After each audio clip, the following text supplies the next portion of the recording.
শিক্ষার্থীরা বিভিন্ন দাবি নিয়ে কিন্তু এখানে তারা মানববন্ধন করছে। তাদের বিভিন্ন দাবি তারা স্লোগানে প্ল্যাকার্ডে তারা কিন্তু তুলে ধরছে।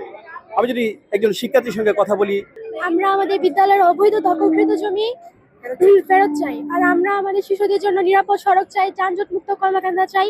আমাদের বিদ্যালয়ের যে অবৈধ জমির মধ্যে তারা মানে দোকান প্রতিষ্ঠা করেছে সেগুলো বন্ধ করতে চাই। আর আমরা আমাদের মানে বিদ্যালয়ের যে জায়গা রয়েছে সেটা আমাদের জন্য পর্যাপ্ত না, আমাদের আরো ভবন দরকার।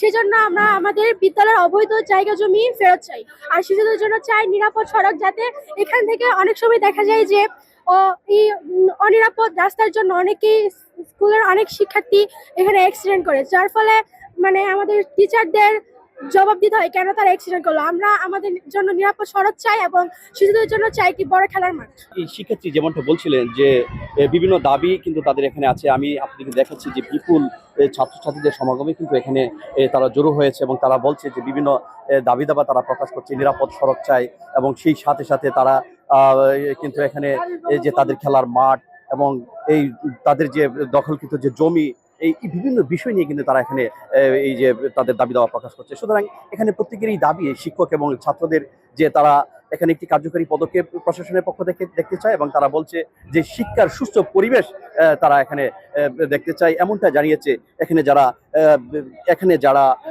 মানববন্ধনে আছে সেই সকল শিক্ষার্থী। নেত্রকোনার কলমাকান্দা থেকে সৈয়দ মাকসুদুল হক, বৈশাখী টেলিভিশন।